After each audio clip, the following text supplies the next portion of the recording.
What's good, guys? We're here with a BL-Star deck profile. We've just come away from the Rotherham Regional, managing to make top 32. Very happy with how it performed, though I do have some little comments here and there to how I feel about the deck overall.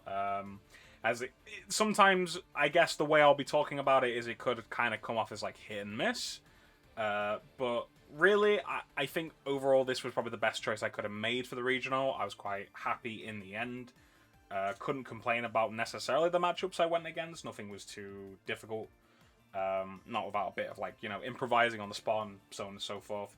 But here, I guess we'll kind of go over some of the stuff I decided to run that might be a bit different to other decks, or stuff that I liked, or reasonings for why I liked the particular cards, or why I feel like they would come up in the current meta, current format. And then I think after that we'll kind of talk about some of the matchups I run into, where some of the cards that I was playing would have come up, or just if everything kind of just went according to plan.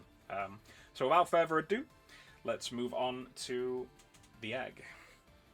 Okay, so with the egg, we've got Pagumon. So when a Three Musketeers trait card is placed under this Digimon's Evolution cards, it may digivolve into a Three Musketeers in text or TS trait card for the cost reduced by 2.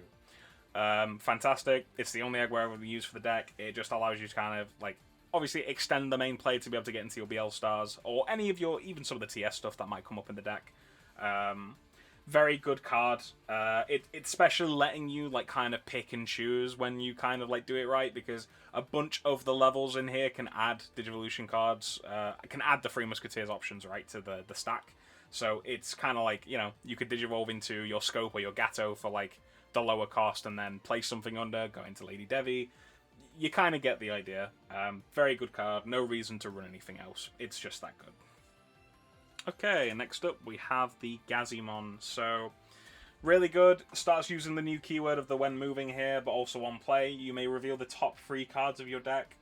Among them, add 1 card with the Three Musketeers in its text to the hand, or you can place 1 Three Musketeers trait card as this Digimon's bottom Dilution card. So, most of the time, in hopes that you hit them anyway, you're going to be adding your option to the bottom of this stack whilst you've got the Pagu, and then you could trigger the Pagu to the Digivolve there for the cost reduced by 2. So it's very nice, helps you get into your level 4s, or if you want to hold on to it, you can kind of savor that, wait till you go up the stack a little bit. But this is just a very good card. This is probably the... I probably like this one the most, actually. It's very good early game to the mid game, because you haven't found all of your options yet. You're most likely still trying to search for your deck to get them. So this is a very nice card to just kind of start the game off with. Then we've got the Inherited for Retaliation. You know, every once in a while, it's nice to just kind of fret that, because the BL Star is a blocker. We'll be talking about that a bit later on. So, you know, your block, even if they are bigger, you got the Retail, or you can start throwing this into other things. Yeah, very good. I like this card a lot. Then we have the Sparrowmon. So we also want to just run this at 4. There's no reason not to. Whenever the Gazzies are failing you and there's not enough, but you see some options in your trash or even already in your hand, Sparrowmon comes in clutch. It's got Star main phase. You may just go ahead and take 1 Three Musketeers in trait card and place it under this from the trash or the hand to draw a card. So again, this is just a really nice way of triggering the Pagu effect and just being able to work from there, or just setting up, loading in your options ready for when you get into that BL start for the sick players. Again, similar to the Gazzy, it's got Retaliation. We know why that's alright. It's a decent Inherited. There's a load of other effects you could probably imagine that'd be really good, but this is also just fine. Both of these, of course, are also just able to Digivolve over the Pagu, much like the 3rd level 3 that we'll be talking about as well, which is just 2 of the Toy Agumon. Now, I'm going to be so real here, I kind of wish I bumped this back up to 3 for this regional, but in a last moment of just fitting some stuff into the deck, I was, I kind of just I could probably get away with playing this at 2. I wish I did play it 3. But a lot of the time anyway, you kind of want to search for the Gazzy or the Sparrow anyhow. You know, you're not really trying to Digivolve into this in the back, but it's still a nice searcher. It's got on play, reveal the top 3 cards. You may add 1 Three Musketeers in text, and then an option card with a cost of 6. And then return the rest to the bottom of the deck. So this will most of the time hit 2 things in the deck. Sometimes it won't hit which can, it can kind of bum you out a little bit. But this can also grab, like, in certain situations where, like, you see the BL Star and a Bind Red Trigger. The BL Star is a dual option that costs 6, so this can pick it up. It's really good. It's just, again, everything is just made to synergize with each other. It's a fantastic deck for doing so.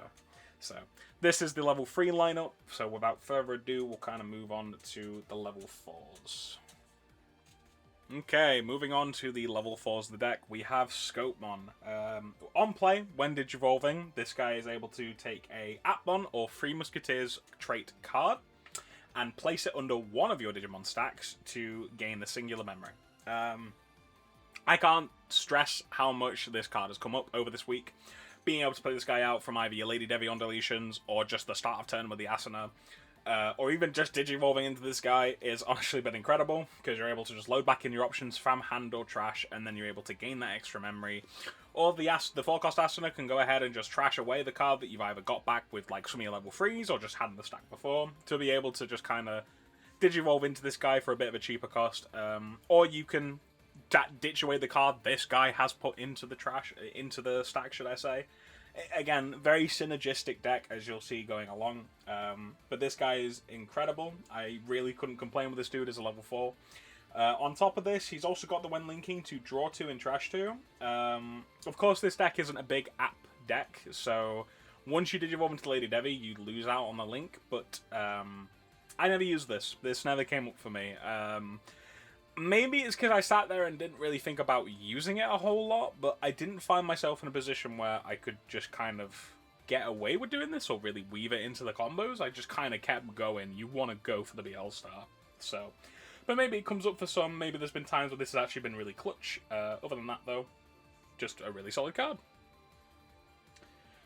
Then, following up for that, we have the other really good level 4 of the deck. These are the only ones you're ever going to really run. We have the Black Gatomon. So, on play when Digivolving, if you have one or fewer Tamers, you may play a Tamer with the Three Musketeers in its text for the cost, without paying the cost at all, really. So, this is how you're going to be getting your Asunas out, be it you push up and you Digivolve into this card for the reduced cost thanks to the Pago, or you just slam this card sometimes. I'm not even joking you, it's insane. Because you have the all turns next turn, like afterwards, to be able to just, whilst you've got a Tamer with the Three Musketeers in its text, this Digimon can just go ahead and Digivolve into a Three Musketeers trait card for the cost of 4 without meeting the requirements. So this can go right into your BL Star. If you're running it, it can run right into Gundramon or Magnikidmon. It's an incredible card for doing so. You couldn't really ask for anything better for what BL Star wants to do. Being able to get right into your BL Stars and start spamming the Bind Red triggers. Or if they're in trash, thanks to this Inherited, you've got the when attacking to be able to just put back a option card from your trash with the Three Musketeers trait to just draw 1. So you can go ahead and load back in Bind Red Trigger or Hurricane Screw Shot or even Dare Blitz, draw a card, and then you've got your BL Star to be able to go ahead and just use that effect. It's really good. It's really good. Definitely can't complain with these level 4s. They're some of the best this deck could ever ask for, so wouldn't change them for the world. So we'll go ahead and shift to the level 5s. Okay, so the level 5s a little later on, and so on and so forth now. This is where we start to kind of diverge from the golden path of like what BL Star does, but don't worry, it's stuff that definitely looks to just help rather than hinder. But first off, let's just start with the Lady Devimon. So, Lady Devimon here, very standard good card on play when Digivolving by placing a Three Musketeers trait card from, I believe, just your hand or trash. You can just go ahead and draw 1. You can also just place it under any of your Digimon. You don't have to place it under this particular stack or just under this Lady Devi. So it's really good at loading up your BL Stars. There are lists that run Callus. It's very good to just put it under Callus. You could even re-trigger the Fortitude depending on what situation you're in. Very, like, obviously situation dependent, but the fact that you're able to do that is very good. This is something I did not bring up with the Scopemon, but the Scopemon would of course also be able to do this. The Sparrow would also be able to do this. So it's nice to know. It's nice to hold on to. But we're not done there, because when Digivolving and when attacking once per turn, you can go ahead and trash one of those option cards from the bottom of this Digimon to go ahead and use an option for the trash for the cost reduced by 3. So all of your Three Musketeers trait option cards, including the BL Star herself, are 6 cost. So being able to just half that cost outright is really good. And of course, with the BL Star being one of the new dual option types, you'd be able to just Digivolve right over this Lady Devi with the BL Star, and that's where you can start really firing shots. This level 5 really helps with the deck. It kind of helps you do everything you want to do. The Satella that we'll be moving into in a sec is also very helpful, but this is kind of the main combo piece, but you can't complain with it. It's got the inherited effect as well with the On Deletion. You can go ahead and play out a level 4 or lower Digimon card with the 3 Musketeers in its text from your trash drop, paying the cost. So as we talked about before, you're able to play out the Scopemon. That can go ahead and load back in another card and you gain a memory. You can play out the Gato if you need to play out an Asuna still. Or just have the Gato ready to be able to Digivolve right into a BL Star again the following turn, or even on the same turn, depending on what situation that you end up in. Or you can play out your level 3s again. We've talked about how good they are. It's a very solid card for the deck. It kind of gives BL Star some of that float back needed to kind of constantly reoccur itself and just put pressure on the opponent. So, very good card. Then, at 2 of, we have Satellamon. So, Satellamon here is going to go ahead and on-play on with Digivolving. By placing a option card under it with the 3 Musketeers trait, you may go ahead and stop this from being bounced to your hand or deck, and it can no longer be de-Digivolved until the end of your opponent's turn. This is a very nice card to sometimes, if you don't quite see BL Star yet, or you're not fully ready to go off, if this is out on the field, it's not too bad, though there is a lot of DP minusing and actual battle stuff going on at the minute, so maybe not. But if you're in a position where you kind of know that they're only out to it would be bouncing it or de-Digivolving it, then it's not bad to let it sit there, and the next turn you could really let loose. But again, not finished there. We have a when Digivolving and when attacking once per turn, you can go ahead and trash the option card, potentially the one that you just placed back, to go ahead and de-Digivolve one of your opponent's Digimon. So this is really nice to kind of disrupt your opponent's board, you know, if they ever find themselves in a position where, I don't know, it's maybe the regular TS decks where they've kind of Digivolved into a Minerva. Maybe you've definitely de-Digivolved that. I knew that happened to me once or twice during the regional. I was able to kind of get through their board by just getting rid of that. Or just any other really obnoxious decks where they've made it into their big stack, their big boss monster, and, you know, the real out is de-Digivolve. But then again, what isn't these days, am I right? This is again a Appmon as well. So we have a when linking effect to delete one of your opponent's level 4 or lower Digimon. Much like the Scopemon one though, it never came up. It was never really used, so, you know, I imagine there's probably cases where it could be, but no, I don't think it's too needed. It's definitely just here to kind of help facilitate the trashing and putting back in of the option cards, so definitely really good. But for level 5s, we do not stop here. We keep going. We've got one more. This is one that I really ended up loving near the end and into the testing of the into the actual regional itself. We have a singular Crestmon. So, love this card. On play, when Digivolving, you may go ahead and trash the bottom 3 cards of one of your opponent's Digimon. And then if they have no Digivolution cards, they can't suspend until the end of their turn. So, what I really like about this card is, particularly just because it's TS, right? So, you can't Digivolve over the Scopemon. That can kind of come up. That maybe came up like one time during the actual regional itself, because I feel like this deck draws so much that, like, if you're going to see this crest and you're going to see, you definitely have seen a Gato by now. There's no way you haven't. It's just very unlucky if you didn't. You can go over into the Gato, and then if you go into BL Star from here, you've got this nice inherited of your turn, your attack targets can't change. So it's very easy for your BL Star to get over these massive wide boards where they've got blocker. Shout outs like the TS slop decks, right? Where they just set up Minerva, so many bodies on board. It's like, where do I go from here, right? But if you just have this, you just kind of walk past them by like, bro, I'm going for security either way, especially with the bind red triggers. So it's a nice piece that can come up every once in a while, and with it being TS, the Asuna can still go ahead and ditch it, draw a card and gain a memory. It can also still suspend and remove your option cards to go ahead and Digivolve this over the Gato if you need to, so it can even still be reoccurred from trash every so often. I like it a lot. It actually did come up like once or twice during the regional, and when I went into it, it felt right, it felt good. It's like, I'd rather have it than not. The deck had the space to do so, You know, definitely could not complain with it. I was very happy with this level 5 layout, because I wanted the Lady Devies for the combos, I wanted the Satellas to be able to protect myself from being de-digivolved the most, because that kind of sucks, or just being bounced. And the Crest definitely comes up clutch sometimes against those wider blocker boards when you can't quite finish the game. So, with that, we'll go ahead and move on to the level 6s, where I've also got a little bit of spice. Okay, so we've got the boss monster herself, BL Star. So we're coming in with the level 6, she's got Blocker, and then to start off with, she's got when digivolving, when attacking, you may go ahead and use a Three Musketeers trait option card from either the stack herself or your hand. So as you can guess, the stack itself has been building these option cards into itself as you go along this line. And when you get to BL Star, you can finally start using their main effects or trashing them. You don't have to just hold them in hand anymore. So this is really good, of course, with the Lady Devians, the Scopemons being able to recur stuff back from your trash. The Gato Inherited being able to also do the same to draw you some more cards. This deck is like a well-oiled machine once you get into this boss monster. And that's not where it ends, because on top of this, we've also got the when digivolving, when attacking, and counter timing. You can go ahead and trash a Three Musketeers trait option card from any of your Digimon stacks to go ahead and restand this Digimon.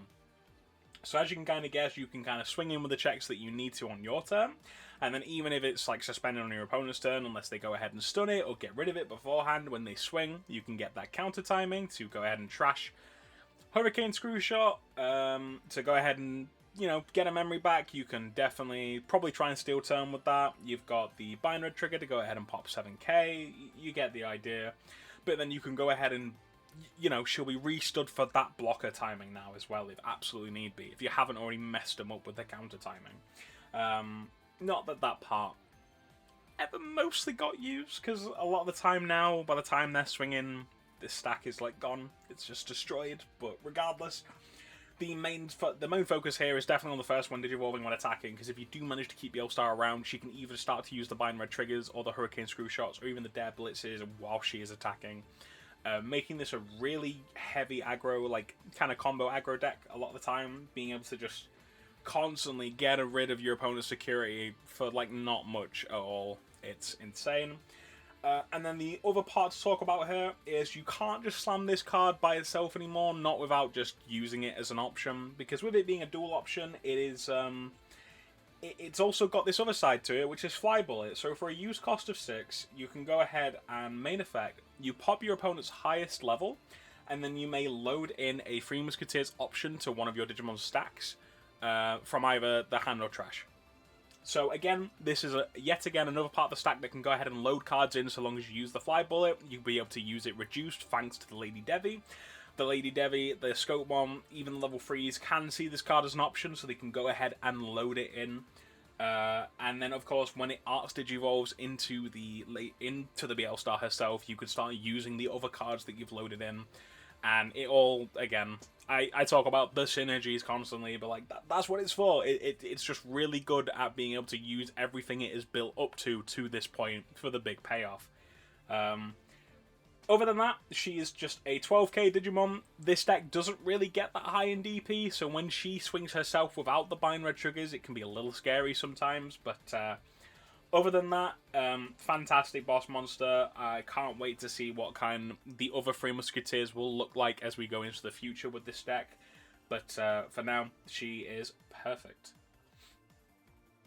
And then, following up with that, what better way than to go from BL Star right into BL Star X. This is going to be the reason why you kind of close out a lot of your games. So, with the BL Star X, you can go ahead and just digivolve over a Three Musketeers trait without X antibody for the cost of 1.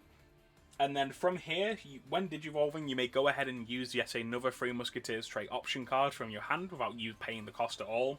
So if you've got like multiple stacks on board, you can go ahead and use this to use Fly Bullet, then get through that main effect, load back in another option, Arts Digivolve. Or it can just straight up, its main use will just be using more Bind Red triggers to go ahead and trash away your opponent's security, because we don't stop there, because with the when digivolving, when attacking, not once per turn, you can go ahead and, by trashing 2 3 Musketeers trait option cards from this stack, or just trait cards, should I say. They just need to be in the trait. You may go ahead and pop your opponent's highest level Digimon, and then you may go ahead and trash the top of their security again. So with it not being once per turn, you can imagine how, even from like kind of higher security, if you've been like, you know, following this combo through, you're closing this game out with this BL Star. It's insane. Being able to also Digivolve into this, and even if it hits the trash, being able to use the Asanas to kind of reoccur this back onto the board. It's a nightmare. It's a nightmare. Like, you can't be giving 3 Musketeers too much, because you give them an inch and they will absolutely take a mile, and before you know it, the game's closed. It's done so. But yeah, even just by themselves, this line of level 6s is not bad, but of course we love a bit of support to kind of help BL Star get to closing that game, and maybe stave off and start, like, keep away any decks that it might struggle with otherwise. So we have 2 more level 6s, so let's go ahead and start by talking about DIGIMON. Kind of obvious with the crest at this point, but even without the crest, we'd absolutely be running this card. The DIGIMON is really good because it's able to reduce the cost to just slam this card down if your opponent has basically a level 6 on the board. So it's a really good card. With the on-play, when Digivolving, you're able to just basically apply a floodgate. None of your opponent's Digimon, with 1 or fewer Digivolution cards, can suspend until the end of their turn, meaning they cannot attack, and they can't even block. So sometimes if you can slam this down, you know, or if you Digivolve into it for its, like, you know, the regular cost or even reduced cost, because we do have the crest, we do have the Lady Devi, which are both still TS cards, and even then the Lady Devi is purple. This synergizes still quite well with the deck for being a TS card. You're able to, like, sometimes close out games that way. It's not too bad. But it's also got the all turns here, before we talk about the rest of it, to say that if it sees the Digimon played or Digivolve, be it yours or your opponent's, you can still ditch 4 of their Digivolution cards from one of their opponent's Digimon. So it's very nice to, like, still be like, okay, I can strip sources from stuff. I can, you know, keep them stunned, keep them away from you. I didn't run into it too much, because I only ran into the actual BL Star mirror once, but I can only imagine it's hell, because it kind of becomes a bit trickier to use this in Crest, because if you start trashing away their option cards first, because you've got to start from probably near the bottom, though I guess with this you wouldn't have to, you start obviously triggering their trashed effects, which, you know, if you start falling into that trap, it becomes a bit trickier. You got to start using these cards with a bit more care. You can't just go slamming these down a lot of the time. But they're still very valuable cards. The Dino is probably one of the best support pieces you could ask for from a TS-centric deck. Of course, when attacking, it'll never go under another card, so that inherited when attacking won't come up, but the rest of it is completely fine. But as you saw, because we do have the 1 crest, and also because we have the 2 Toyagu, this is where I would have loved it to be a 3, there are some wonderfully weird worlds, try saying that 5 times fast, where if you have a crest on board, you can absolutely slam the Toyagu down, do some search, that's cool, and then you can just Digivolve the crest right into the diner from the trash for the cost of 1. So it's really nice that every once in a while, if you think like you ain't got much going for you on your turn, you need to find a way to close it, you want to keep your opponent's board away from you, you can kind of go into that crest, slam a Toyagu, set up for next turn whilst Digivolving into this diner from the trash to apply the floodgate. It was something that, like, in theory, I was like, this sounds really cool. I sadly never got the chance to do this directly. I maybe did this, like, once or twice at my locals and, like, a couple times during testing. But the actual regional itself, the 2 pieces worked. It's just they weren't quite together in what they were doing. So, still happy with the choices. Still happy that that is something the deck can do. It can kind of be like a surprise factor and come out of nowhere, especially when not a lot of the BL Stars are running the crest to be able to do this. But kind of got me thinking with the Toyagu. It's really good because with the crest, it's all turns. It doesn't need to see just a red TS Digimon. It just needs to see a red Digimon. So, ended up working valuably well. But yeah, we keep the Dino 1. It's very good. I'd be happy to take this card up to 2. I'd probably replace it with the next card we'll talk about. But or I'd just put a BL Star X or something. Either or. It's like, not as in take a BL Star X out rather than go up to 3 with this next card, but you kind of get what I mean. This is where we were, like, messing around with it and figuring it out, because the last level 6 for the deck is Virus Imperial. So it's not Callus, as you kind of probably guessed from when I was talking about my level 5s earlier. I don't know what to say personally, because in testing there was a load of times where I found Callus, and I don't know, man. I was personally coming to the conclusion of, like, I think I'd rather just go into BL-Star, or Callus just wasn't doing enough for what I wanted to do, and let that be what it means. I really don't know what to say, because every other list has been running Callus, so it's like, you know, it's a card that is working, it's performing well. I think maybe I just wasn't utilizing the card as much, but it is by all means a better card here, but I think because it's TS, which is really good. So again, it's another card like Diana that, whilst it's not Free Muskets, it can still synergize with a lot of the deck. It's got, you know, to talk about it for a minute, it's got Fortitude, it can be slammed back down, you can re-trigger the Fortitude, or activate it, should I say, by placing Digivolution cards under it thanks to the Scopemon and the Lady Devi, and so on and so forth. It being able to stun Tamers and stun Digimon is just really valuable. But to talk about why we're running Virus Imperial, it's a card that it can still Digivolve over both Satella and Lady Devi. Not exactly for a brilliant cost, but when Digivolving into it, it still applies an amazing floodgate. It stops people from playing Tamers, it stops people from playing Digimon by effects. So Minervas, they can absolutely go away. TB, you know, I had a TB absolutely still Susanoo me after I went into this card. However, they weren't able to play out their bodies on board, staving them away for another turn, which stopped them from absolutely, like, wiping me there. It was, you know, I didn't go into it a lot, because with it being the one of, you wouldn't actually find it too many times, but there were times where you drew into it, and again, like the Callus, you just wouldn't need to go into it. But it was nice to see. It was nice to be like, alright, if I'm going against a deck that I know is going to spam out a lot of Digimon by effects for free, I can kind of stave that. I can stop it. Because I know I can get my level 5s on the board quite easily. So being able to go into this dude is alright.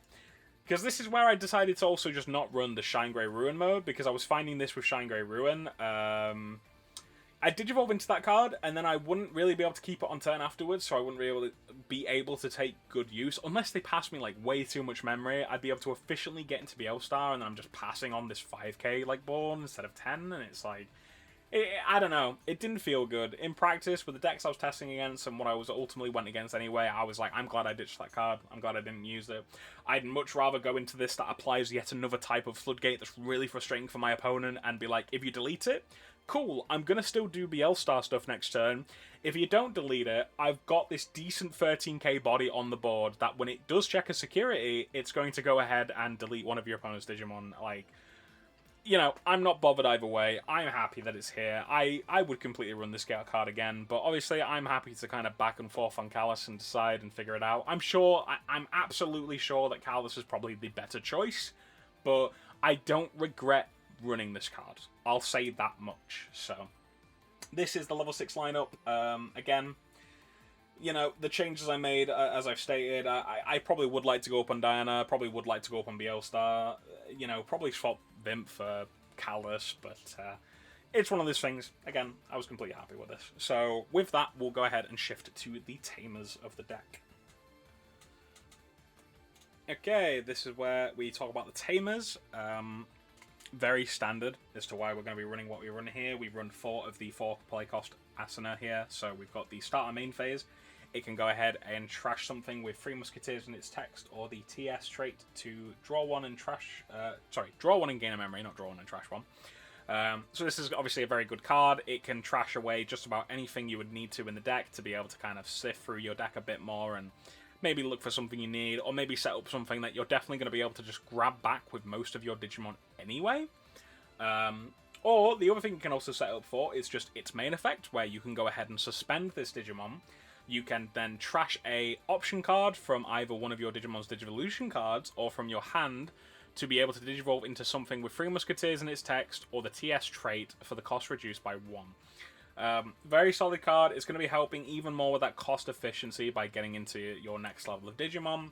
Having multiple of these on the board is absolute night and day to when you play without them. I really can't stress that enough either. It's one of those things where I really want to believe that BL-Star could be either a Tamer deck or a non-Tamer deck, but a lot of the time, like, you want these Asanas. They've got to be on board. I I know I'm having a good day when I see these on board. At least 2. Like, 1's fine, 2 is great, 3 is fantastic. Don't even get me started on 4. Like, I'm being serious. But, with that, we don't stop there, because not only do we have that Asuna, we've also got the BT24 Asuna here. So, really good card. You're able to just go ahead and ditch away anything about with TS or 3 Musketeers in its text, and just draw 2 cards with its on play.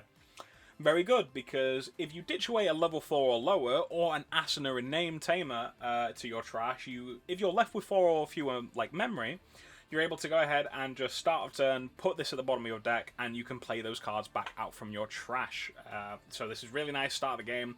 Ditch Gado, you can go ahead and start of your turn, play that Gado back out if they've left you with 4 or less, and then you can probably play another Asuna out from your hand.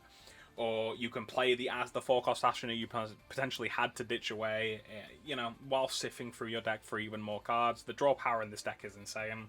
These cards work completely well, though there are a couple times where both me and my opponent have certainly felt baited by this Asuna, because with her sat on the board, it definitely creates this weird but this weird game of, does my opponent want to pass me on 4 or not? If they pass me on 4, I'm sure I'll bottom deck this card and I'll play a Scopemon. Scopemon will then load something in and gain me an extra memory and stuff, and that's really cool and that's great. Loads of memory for Bielstar is fantastic, but there are other times where I get put on like 5 a lot, and then I'm kind of sat there like, I would have really loved 4 or less right now, but of course I know my opponent ain't going to give me that. No way, no how. So it's a really weird bait card. It's one of those cards where like I really wish I could like fully run it free and be content with that. There are some decks that I'm sure have done so and have seen success with it. I might consider doing the same. But for now, I've kind of been like, 4 of it is completely fine. It comes up when it needs to come up, and other times it's my opponent passing me on loads of memory, and if I do have something to push out with, I'm like, I'm living. I'm absolutely living. It's completely fine. No complaints from me.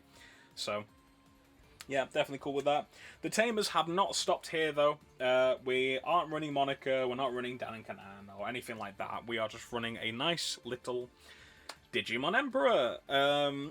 This was originally my tech for the mirror match, so Bielstar really loves sitting on its level 3s in the back. If it pushes out higher than level 3, it's kind of crying. It's not getting the when moving from Gazzy, it's not getting the starter main phase from Sparrow. It kind of has to awkwardly digivolve to the next level and try and sift a card from the hand or trash that way, and if you're having to do that early game, it feels awful. Late game, you know, either they forget about it and kind of mess up with if you memory choke them, or it stops mattering as much. But regardless, it's a very nice card. Beyond just the Bielstar mirror match, there was definitely a couple times throughout the regional where I just dropped this card and my opponent kind of just sighed. They were like, I don't want to deal with this card. I'm like, damn right, I don't really want to deal with it either. Luckily, I wasn't Digimon Emperor too much myself, because I know for a fact that if there was a deck that was happily running this card in more than one, I'd be crying, because if I had to push out beyond Gazzy and Sparrow, as I say myself, like, it's terrible. It's not good. It feels awful to do. So, wanted to see if I could try and do that myself, and every once in a while, if I do manage to pop a level 5 or lower, just suspending this to draw the extra card in this really powerful draw card based deck, it's not bad. It's clean. I like it a lot. It can sometimes get in the way as well, I guess, with the Gato, with having 1 or fewer Tamers to be able to play out an extra Asuna, because a lot of the time you'll have the 1 Asuna and then this will sit on the board, and then it's kind of like, man, you know, you're not getting rid of this anytime soon, so you start piling up from there. But regardless, I think I still like this card. I think I definitely would still keep it in the deck. It's a very nice control piece and really helpful for those mirror matches. So, yeah. That's it on Tamers, though, so we're going to move right to the options. We're going to talk about why we run the options that we do and why they're really good for the deck. It's kind of they're going to be the reason you close out the games after all, so let's go.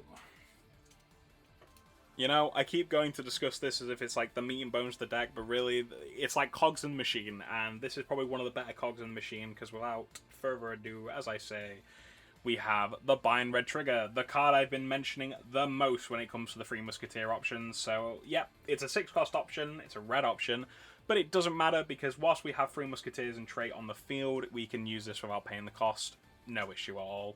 So, moving on with that, all of these are going to have a following theme where they have a main effect and do something really good, and then they've also got an effect when they are trashed from the Digivolution cards of a Free Musketeers trait Digimon. And really, like, the Hurricane Screwshot is probably the best for being trashed. This one is not bad. It can work a bit better in conjunction if you are running Dare Blitz. This deck is not, but we'll talk about that in a bit.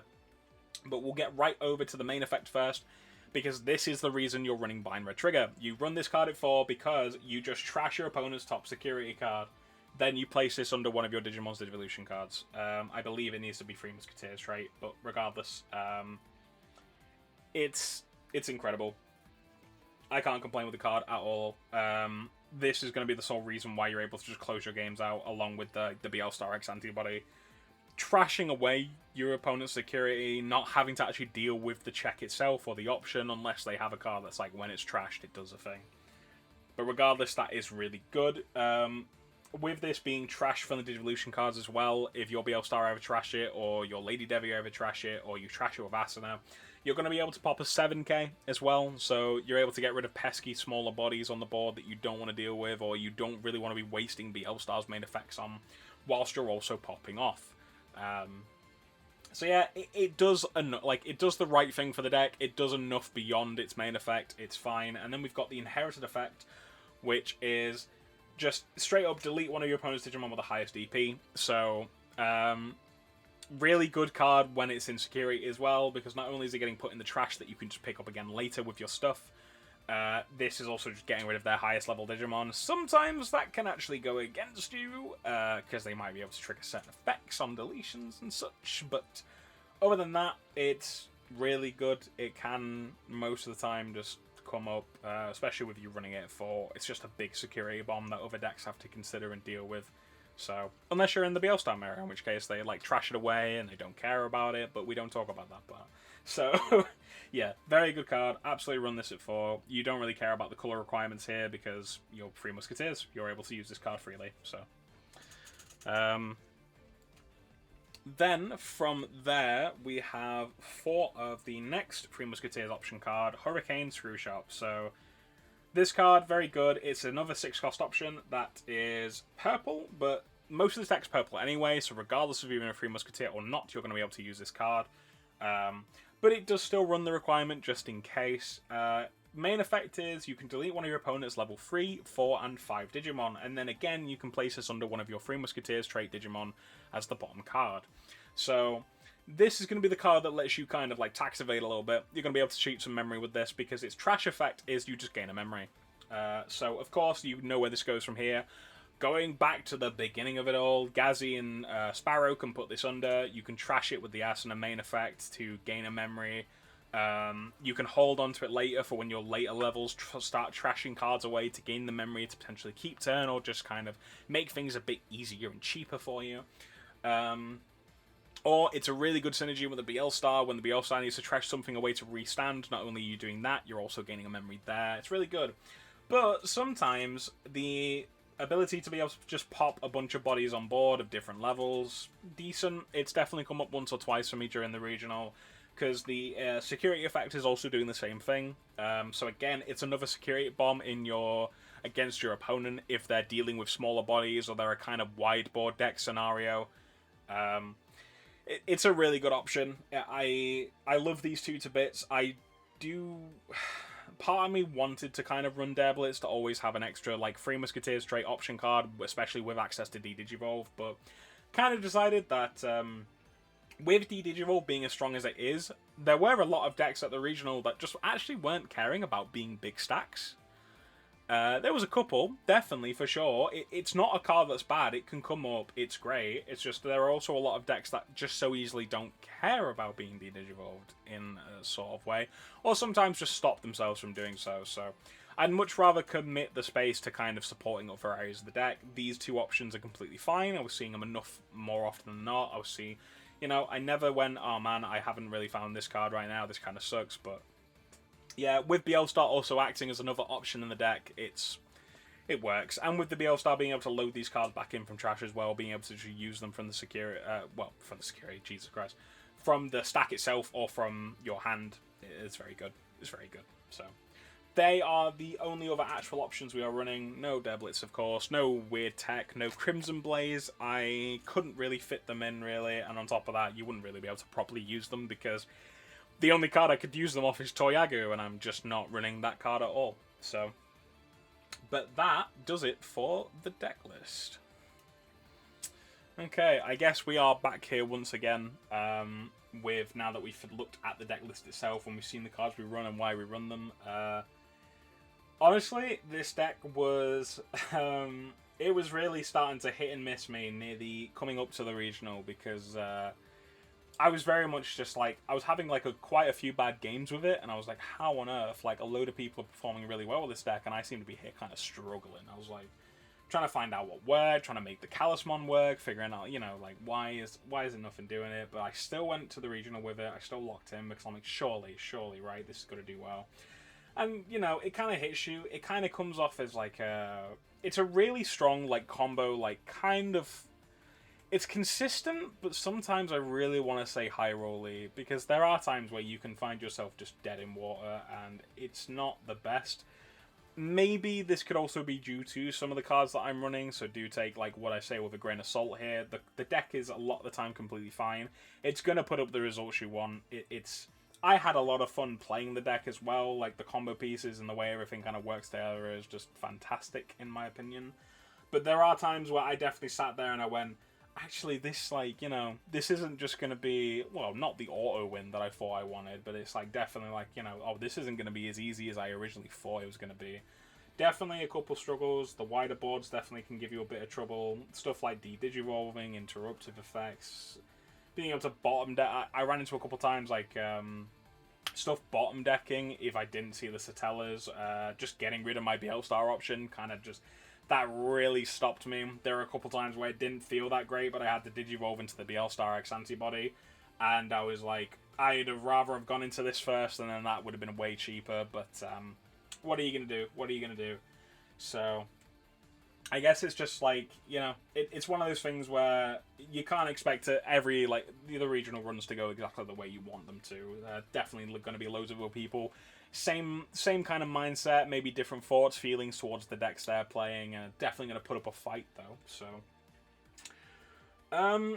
I don't know how I want to do this next bit, because I guess I just kind of start talking about the matchups that I went against. So I guess with round one, I went up against Beat Break, and this was an interesting one for me, because I had already started to feel that feeling of the 10 level freeze, because I bricked on them to begin with. I didn't find my Ghazi, I didn't find my Sparrow, really. I found them like a couple turns in, and how I lived a couple turns in was beyond me. Because I was sat there thinking in my mind, like, man, Beat Break is just going to OTK me, it's going to fuck me up. And lo and behold, it was starting to. So they decided to take a couple extra turns because they realised I didn't find my level 3. And then they decided to push out and they started to try, you know, they comboed off, they went into their Monoclizer, they started swinging in for extra checks, they wanted the Atratusmon whilst they were doing the swing. Forgive me if I get some things wrong here. I've not played that deck fully myself. I want to in the future, but for now I've like I'm only going off what I've kind of experienced here. And when the Atratus finally got to swinging, it hit Bind Red Trigger in the security. And this is where I was talking about this. The Bind Red Trigger does come up if you don't have it in hand. If you can't find one yet, you're sat there like, it's got to be a bomb in security. It's got to be a bomb one. So, you know, you just kind of sit there and pray a little bit. But yeah, they hit it on the first check. And I was like, cool, that gives me another extra turn to kind of get away with some stuff here. So I was able to find the Ghazi, push it out, deal with it, and kind of like start moving up, start trashing their security, really put them back in a pressure spot. It was a decent back and forth at this point, and then I was sure though that the next time they clap back, I'm dead. So I can't remember how. So forgive me here. It's been like a full day. My brain was so fried after the event. They managed to make their way into another stack. It was not a stack that could originally swing, but they had to use the Monoclizer again, the dual option one, to be able to give it 5k, rush, and sec +1. Very, really good card. And then they started going in for the kill again. I was like, here we go again. They've got enough memory, surely I'm dead. And lo and behold, they hit the Hurricane Screw Shot, which kills a 3, 4, and a 5. So I was sat there like, I couldn't believe it. I think basically the first game of the regional really set the pace for me in terms of I just got super lucky. You know, they absolutely should have had that first game, but sec bombs are sec bombs, so, you know, what are you going to do? I was able to once again kind of go back into another BL star and combo off and just, you know, actually kill them this time, really deal with them, and we just kind of went over to the next game, and I couldn't remember any fully, like, I can't remember the big full details, but game 2 kind of just went in my favor. This was where I guess I just saw everything I wanted to. I was able to, like, check one security early on, and then from there I was able to just kind of combo off and just take all 4, like, the last 4 lots of security, and then just swing for game, and like, I saw the full line with BL Star X, couple binary triggers, it was done, it was wash. So... yeah, I definitely felt like there should have been a game 3 with Beat Break, and I felt like I definitely was very lucky with my security. That game 2, they definitely... something wasn't meant to go right for the Beat Break. I'm going to tell you why, because I had the one Bind Red. I was definitely able to go off with that and use that to great effect. However, I think the rest of my Bind Reds, or at least 2 of them, they were in security. So that was 2 more, like, security bombs that the Atratus was going to have to deal with throughout that game if it went on for any longer, and I really didn't know what to say about that. It was crazy. I was definitely right. Okay, cool, I actually took my first game of the regional, let's do it, let's get it. I'd only been to so many of these, so I can still get in my head, I can still get, like, super nervous about these, and... but yeah, I walked away from that. I was like, cool. Oh no, I'm going to run into something really good that won its first round. I'm really scared. And moving on, I ran into Galacti. This was not good. I don't even know if I want to talk about this one because, like, oh god, as some people that know me personally may know, I'm just definitely not a fan of Galacti. You know, everyone has their decks that they dislike. I say that much, but I definitely like this one. Oh, I see it, and I'm like, I lose instantly. And lo and behold, I did. It was able to run the new emblem option that it had just got in the most recent promo packs, and let me tell you, night and day in feeling of, like, when that Galacti appears on that board for you. The first round, very easily, they were just able to make their way into Galacti. I felt like I should have been faster. I feel like I wasn't as aggressive with this one. Either that, or I don't think I found as many Tamers as I wanted. I definitely felt like, I don't know, maybe I could have done something here. So I kind of just lost. I kind of ended up losing that first round because, like, I just didn't get, or the first game rather, of this best of 3. Just because I just couldn't make it. I just could not make it to closing that game out. They were able to get into Galacti. Big body on board with a bunch of redirect, blocker, immune to the world. It's bigger than BL Star could ever dream of being. I couldn't do much. It was wraps. So we moved on to the next game. And I'm sat there like, they're going to definitely take it. There's no way. And we play it out. I pop the fuck off with BL Star. I'm able to basically just, like, swing, trash so much of their security before they can even properly get online. I leave them on 0 security. I've got a stack on board. I've got something ready to deal with it in the back. I'm trying to pop the fuck off here. I'm trying to make sure that I at least take a game off this Galacti, or if not, try and steal this set back in my favor. And wouldn't you believe it, the new Galacti just declared assembly. Just started, like, stacking the cards on. Didn't even say a word to begin with. Just started stacking the cards. I was like, what's going on? Sure. Oh, I guess this is the snatch, right? No, right into the new Galacti. It's able to assembly out. It's, like, assembled with 4 of the Venmon, so it's just immune to the world, I think. And, you know, it becomes one of those things where, because the L-Star could only get to, like, 12k, maybe 14 if the Toyagu's under it, I couldn't do anything. I can't swing and keep myself alive. I don't have multiple bodies on board at this point, because most of them just get dealt with anyway, somehow, some way. And even though they're sat there on 0 security, I can't break through. I can't do it. This is one of those situations where actually having that one crest would have saved me. I just didn't see the crest. I didn't even see it. I didn't even think about the crest for this matchup. I was just like, if I see it, maybe I get a game here. If I don't, I'm done for. But, yeah, no, just a very shameful thing. Shameful. Just a shame. So I came away from that one. It was round 2 of the day, and I was like, I'm feeling a little heated because I went against my pet peeve deck and lost very, like, what felt embarrassingly at the time, but, like, it's gonna happen. It's one of those things, right? sometimes you can't win them all. So I try and like get rid of that mindset. I try and throw it out of my head. I get ready for round 3. Definitely like trying to just forget Galacti was a thing for a while. Just pray I don't run into any more. I've had my Galacti beat up for the day. Just leave me alone. And we get into my 1 BL Star mirror of the day. And this is where things start to kind of feel like they go downhill. Because I hit the BL Star and it was going well to begin with. I think this was just like a nice back and forth game somehow, where it was like they go into their BL Star, they kind of combo off, I go into mine, I kill them whilst they're comboing off. Then it kind of becomes like a state of like who's got Asanas on board, who can just create BL Stars out of nowhere, how much memory we pass over each other. It was a total mess. But they're able to take a game off me, I'm able to take a game off them. There was one game where I think overall this lost me it. I had a Digi-Emperor in the back, and they had a Gazimon. They pushed it out, not even thinking about the Digi-Emperor when I had left them on 1 memory.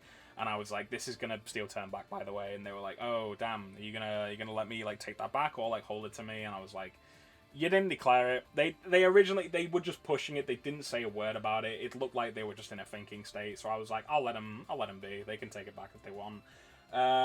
You know, it's one of those things where it's at a regional, like, you sit there and you think, do you take it back? Do you come off as, like, a different type of way when you tell them, sorry, no, definitely not, like, you know, let me know how you kind of, like, how you guys kind of, like, handle that, like, do you try and be, like, just lock in and be like, sorry, no, it's one of those things, or do you try and be, like, you know, do you try and be a bit more, like, I guess, friendly in those approaches, and just, like, let them have it, see where it goes, you know?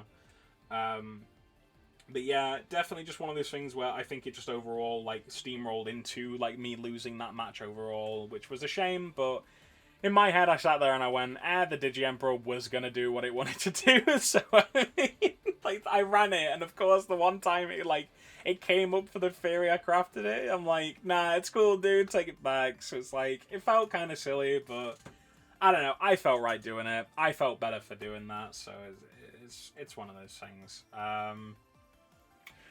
And then, I guess, like, moving on from there, like, these are, of course, very quick fire, so, like, do forgive me if I don't remember full details. Like, it doesn't get a little crazier until kind of later on. Like, these are the very bog standard for now in terms of how these matchups are going, apart from the first one, where, of course, I just felt like I got super lucky, but, we have the next one, which is, I think we just overall started just calling this Jupiter and Friends, because it's Jupitamon, it's TS Jupiter, but it has Minerva, Diana, and Venusmons in it, and so it was very much looking for that Jupiter kind of control deck, and I'm like, another control deck, I don't know how I'm going to feel about this, and lo and behold,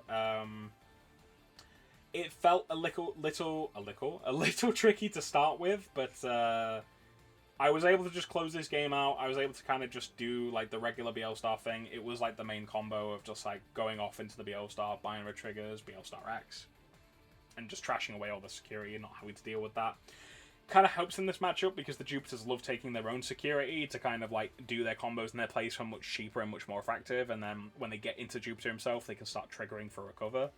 But really, you don't want to be taking your own security when BL Star's about to push out, because that kind of means we go straight to a Game 2.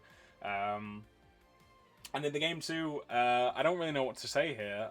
They couldn't go fully into a Jupiter to, like, later on. They got, like, 1 or 2 out to start with, and then from there, it just kind of teetered into this, like, they went straight for the Minerva kind of like wideboard strat. However, because they didn't want to pass me so much memory, they kind of decided to digivolve the Minerva over one of their Aegir Chews.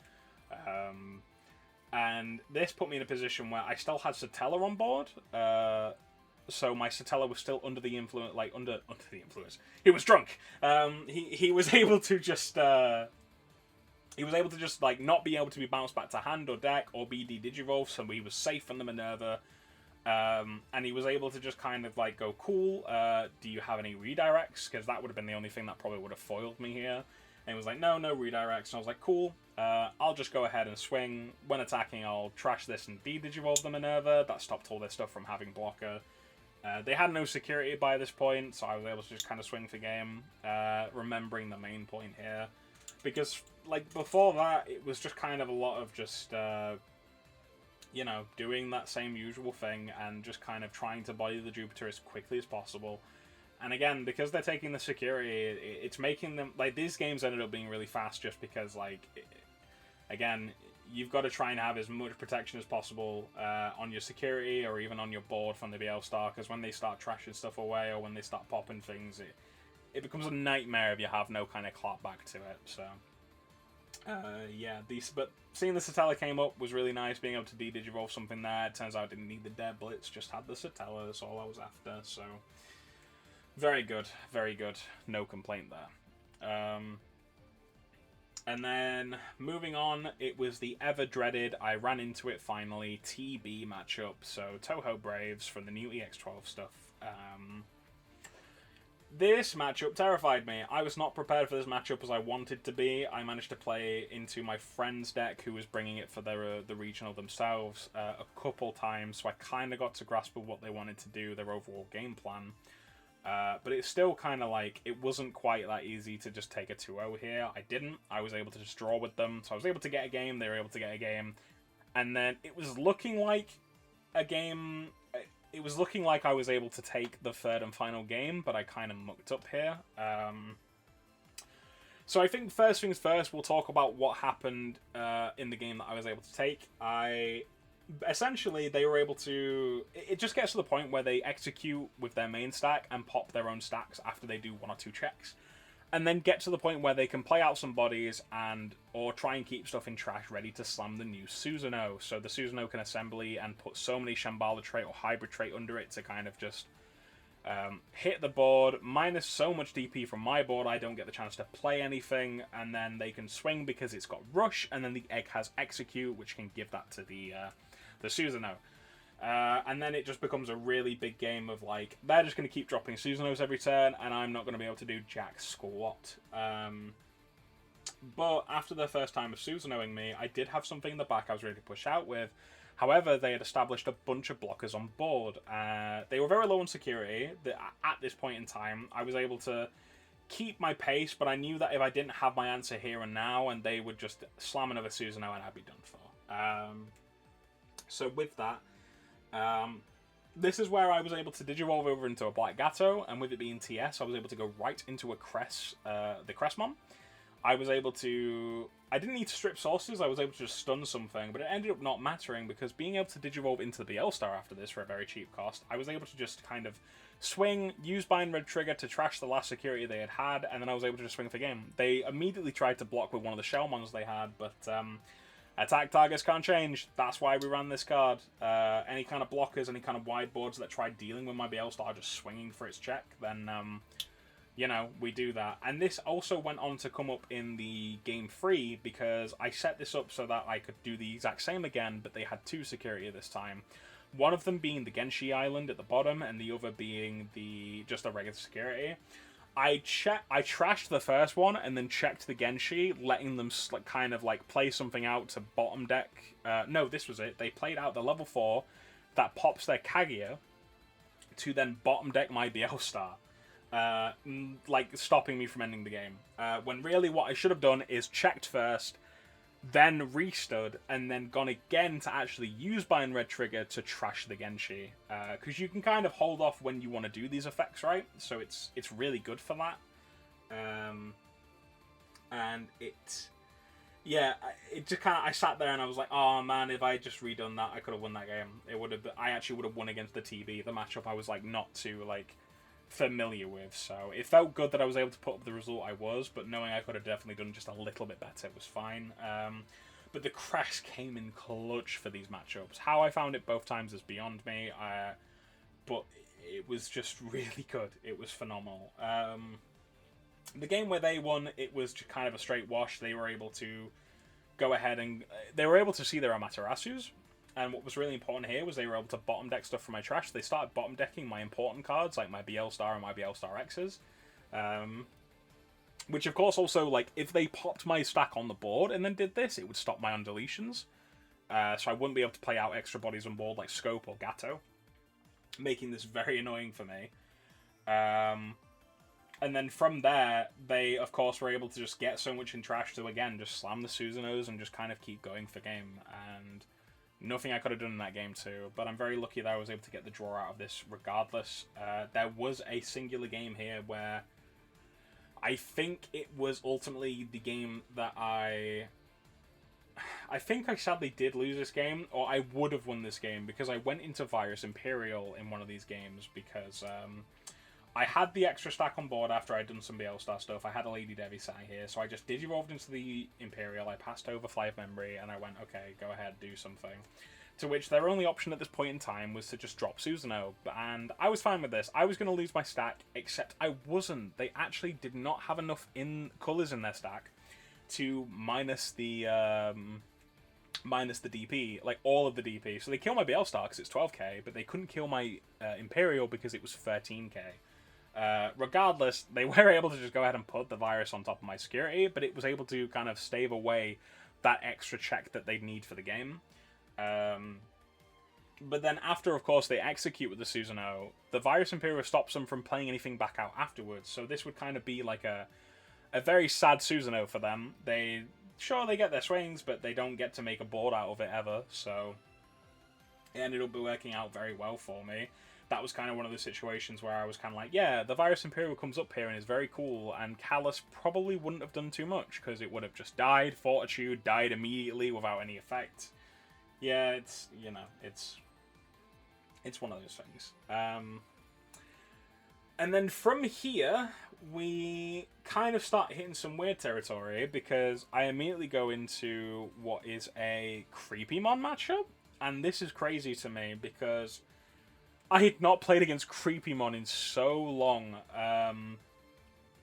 but this matchup got a little weird. Our brains got fried, but luckily my opponent's was fried more than mine, and my reasoning for this was because first game I was able to just keep a nice memory situation. Like I was able to just keep the memory choked on one, and I was able to constantly do the regular BL-Star thing and kind of like close out the game very quickly with my aggro play.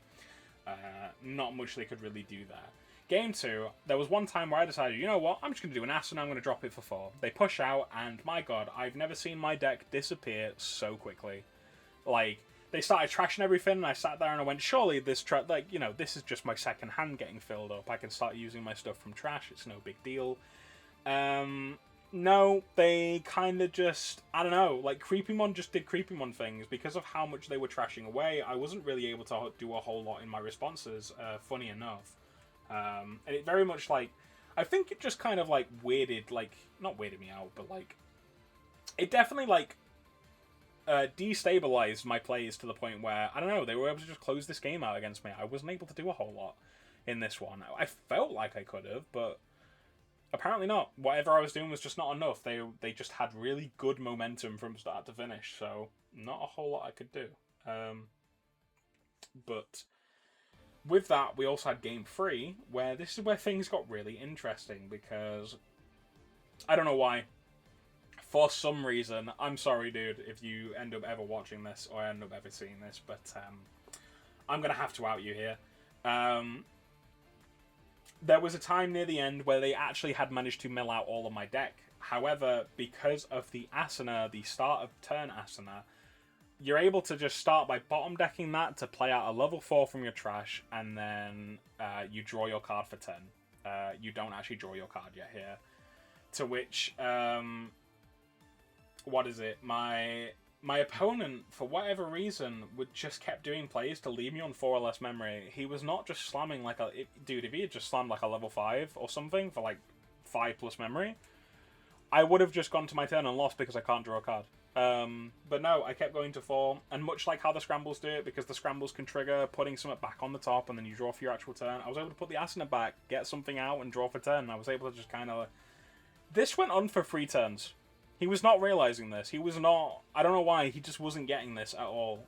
Because even if he did everything in his plays to mill me, from there, I still just go, okay, end of turn, I'm going to get another Asuna and just do that, right? Because I'm always going to have this Asuna, because it's always the card I'm drawing for turn, and because of this, I was able to just kind of, finish this game. I sat here and said to myself, I somehow actually shouldn't have won this game. The Creepymon should have had this. They should have absolutely slammed the card, and that would have been another win in their book. And I really don't know what to say. It surprised me. It absolutely flabbergasted me because how they didn't take this game, ridiculous. But I just kind of took it. I was like, I mean, yeah, 2-1 to me. I'll put the result in beyond my way. And then that's all she wrote on the creeping one. I kind of sat there and went, that was a weird rogue deck I just ran into. Maybe hopefully not again. Voice break, do forgive me. Oh god. So then the 7th round here, we run into Rebootmon. This one weirded me a little bit because I ran into one of those reboots that straight up use red card. It's a red option that says that your Digimon are immune to your opponent's option effects and also can't have their DP reduced. So literally any kind of actual BL star that's just like regularly using its option stuff and then is also going to Shine Grey Ruin mode, this reboot is sat here and is like, I don't care about this stuff. I really do not give a shit because it's already immune to the world through Digimon, immune to Digimon effects by doing its regular abilities, right? Or doing its regular combo. But being able to just slam that red card or weave it into their combos whilst they're doing stuff, because being able to get into Reboot is like super cheap. I don't understand that deck fully, or like rather, I haven't played that deck, so. But even I know like it's dirt cheap to do. But yeah, they create this 20k beat stick that's immune to both Digimon and now option effects, and is like, I don't know how I deal with that. I managed to find a way. I don't know why, but there were certain times where I just kind of felt like if they stayed back 1 or 2 turns extra, they'd be able to push out when I've already pushed out and kind of like ruin me. Because they swing for so many checks as well in their turn. Like they're very aggro pieces, but I was somehow able to just kind of bob and like weave my way out of these matches and get that get a 2-0. Sorry, not 2-0, 2-1. They did take a game off me because there was one game where they had the level 5. It was the purple-black one. They were able to just constantly stun my Asuna and like one of my Digimon and just keep me away. I don't think I could even trigger Digivolving effects as well, which is crazy to me. And then they were able to just end up in like 1 or 2 reboot mons. One of them was immune to the world, one of them was immune to Digimon effects, but I'm like, it didn't matter. I couldn't really do a whole lot. Yeah, no, we just kind of go next game, really. So yeah, it was just very crazy to me. I was like, I really do need to be careful this deck then, because it also kind of hit me around this time as well, where I just keep running into a new deck every single time, and that was something that was kind of like really starting to like, it didn't get me or anything like that, but it definitely hit me with like, I'm having to learn a different matchup almost every time. I'm having to remember, like, knowledge check myself every single time, and with Reboot, I definitely, like, near the end, I was like, I had no clue. But I was eventually able to just finish out another game. Just being able to constantly recur stuff again with BL Star in this deck is just very nice. Being able to trash away the security without doing too much else whilst trying to leave them as on little memory as possible is very good. A lot of my tech cards didn't necessarily need to come up here. It was just very nice BL Star play. And luckily they weren't able to see a lot of what they wanted to be able to finish me off, right? So, and then from here, our last round of the day was against a Shine Grey player, and this one is very short and sweet, for me anyway. I'm very sorry about this with them, because the first game, I don't know, they set up a Marcus, they set up a Greymon in the back, and then when they pushed out, they learned about, this was it, actually, I do fully remember now. I set up a Diana the turn before. I remember just having an early Diana, and I was able to trash it away with the Asuna on board, and I was able to just Digivolve and get right up into a Diana instead. And I decided Diana's going to be able to stop the Tamers here, because the Marcuses love to come out, become Digimon, they can swing, but they don't have the Digivolution cards. So the Diana Floodgate keeps them away. That means they can't do their plays of swinging with the Marcus to Digivolve their Digimon. So I set up the Diana, I swing it, I think it dies, I end up playing out like a level 4 from here because I check one of the options in security or something like this. I fully can't remember here. And then they push out, they push the Greymon, they turn the Marcus into a Digimon and they attempt to swing, and I tell them, I'm like, I'm sorry, the Diana, the Diana Floodgate's here. And they go, oh shit, yeah, you're right. And this kind of staves them away, because they've already pushed out, they've dedicated themselves, like, you know, they've dedicated themselves to that, They can't take that back. Definitely, like, afraid to say. And meanwhile, I'm sat here with a Sparrow in back, like, ready to go. So yeah, or I just have like the level 4 on board at least ready to go here, I think, if I remember correctly. So that first game kind of became because they had lost out on that first push-up, they weren't able to really do a whole lot. I was able to just very quickly combo them down, and we went to a very quick game 2. And in game 2, it was very quickly wraps as well, because they bricked. Straight up, they just bricked. They just did not see anything that they wanted. They weren't able to play the game at all, so I was kind of like... I didn't quite see my lines, but I was just taking advantage of the fact that because they hadn't seen what they wanted to see, or they couldn't even digivolve into a free-to-play the game, I just killed them off with the BL Star. I worked my way up, and we just kind of did it that way.